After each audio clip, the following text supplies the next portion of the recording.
అక్క ఎన్నడన్నా అమ్మగారింటికి పోవాలన్నా అమ్మవారిని దర్శించుకోవాలన్నా బస్సు కిరాయి పైసలు ఇంటి ఆయనని అడగాలి. ఇంటి ఆయన లేకపోతే కొడుకుని అడగాలి, వాడు పిల్లగాడైనా. ఇక వాడు ఇప్పుడు కాదు పో మళ్ళా చూద్దాం దసరా పండుగ పోతారా అంటే వాడు సంక్రాంతి పండుగ పోదులే, ఇప్పుడు అమ్మగారి ఇంటికాడ ఏం దాచిపెట్టినావు బుర్కలాంటి ఉన్నదా అని అంటే మనసులో బాధ అయినా దుఃఖం దిగమింగుకొని మా అక్కలు మళ్ళా పండుగ వచ్చినప్పుడు చూద్దాం కానీ అమ్మగారి ఇంటికి అమ్మని చూడని కానీ అనుకునేది. అవునా అక్క? ఇవాళ మరి మీ తమ్ముడు మీ బిడ్డ రేవంత్ రెడ్డి ఆయనకి ఎవరన్నా బస్సులో ₹1 అడిగిరా అక్క? ఏడ చెయ్యి చూపిస్తే ఆడ బస్సు ఆపుతురా, ఏడ కావాలంటే ఆడ దించొస్తురా? ఇవాళ ఈ స్వతంత్రం స్వేచ్ఛ ఆర్టీసీ రాష్ట్రం మొత్తం ఆడబిడ్డలు ఉచితంగా ప్రయాణం చేస్తురంటే మీ బిడ్డ మీ తమ్ముడో మీ అన్ననో ఈ తెలంగాణ రాష్ట్రానికి ముఖ్యమంత్రి ఉన్నాకే కదా. పడనోడు కారు గుర్తున్నోడు కారులో తిరిగేటోడు ఆడబిడ్డలు బస్సులో ఉచితంగా ఎట్లు ఇస్తారని ఆటో వాళ్ళని తయారు చేసి మీ వీరికి పంచాయతీకి తోలిను.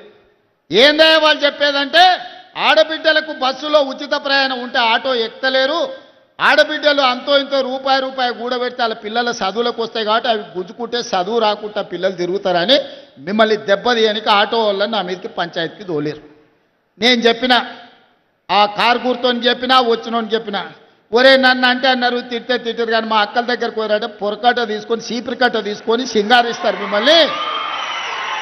సాయంత్రం పూట దొరుకుతారంటే సలాకి కాసి వాత పెడతారు. ఎందుకంటే మా మక్తల్ నారాయణపేట కొడంగల్ దిక్కు జొన్న రొట్టెలు మనం ఎక్కువ తింటాం. అవునా? సాయంత్రం అయితే రొట్టెలు చేసుకుంటాం కదా. సలాకి కాల్చి మా అక్కలకు దొరికినంటే వాత పెడతారు. మీరు మా అక్కల దగ్గర గోకుర్రా ఇక జర ఎక్కువైందంటే కళ్ళల్లో కారం కూడా పెడతారు, మామిడికాయ తొక్కు పెడతారు కళ్ళల్లో. అది చెప్పిన కళ్ళల్లో నిప్పులు పోసుకుంటారు మా అక్కలు ఆర్టీసీ బస్సులో పోతే. ఆ ఎల్ల రేషన్ షాపుకి పోయి బియ్యం తెచ్చుకుంటే పశువుల దానాలకు ఇచ్చేది, లేకపోతే ఆడ తెచ్చుకొని ₹11 అమ్ముకునేది. ఎన్నడన్నా బుక్కెడు బువ్వ దొడ్డు బియ్యం ఎన్నడన్నా వండుకొని తిన్నామా అక్క మనము? ఎన్నడన్నా చూసినామా? నేను ఆలోచన చేసిన మా అక్కలే తినలేకపోతుర్రు, ఆ తిండి చిన్నపిల్లలకు సంటి పిల్లలకు ఎట్లా పెట్టుకుంటారు, ప్రాణప్రదంగా చూసుకునే పిల్లలకు పెట్టరు. మరి ఏం చేయాలని ఆలోచన చేసిన నా ఇంట్లో నా మనవనికి పెట్టే భోజనం ఏం వండుతుండ్రో చూసిన సన్న బియ్యంతో ఆయనకు పెడుతురు. మరి నా ఇంట్లో పిల్లలు సన్నబియ్యం తిన్నప్పుడు మా అక్కల ఇంట్లో పిల్లలు సన్నబియ్యం ఎందుకు తినొద్దని ఇవాళ సన్నబియ్యం ఇస్తలేనా అక్క? ఇవాళ మనం ఇచ్చే బియ్యం మా అక్కలు లైన్లో నిలబడి డీలర్ ఏమైనా కింద మీద చేద్దామంటే డీలరు నువ్వు ఢిల్లీకి చేయకు, నా బియ్యం నాకు కావాలి, ఈపులు వలుతాయని మా అక్కలు పోయి లైన్లో నిలబడి సన్నబియ్యం తెచ్చుకుంటారు. ఇవాళ ఇంటింటికి సన్నబియ్యం వస్తున్నాయా లేవా అక్క? ఇవాళ వంటండి మనం తిన్నదే కాదు మన పిల్లలకు కూడా పెడుతురు కదా. ఇవాళ కడుపు నిండా బుక్కెడు పువ్వు సన్నబియ్యం తింటున్నాం అంటే ఇందిరమ్మ రాజ్యంలో సాధ్యం అయింది కదా. అవునా కాదా?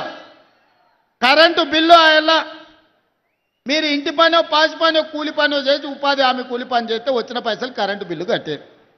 ఇవాళ ఇంటికి కరెంటు బిల్లు కట్టే బాధ తప్పించిన కదా.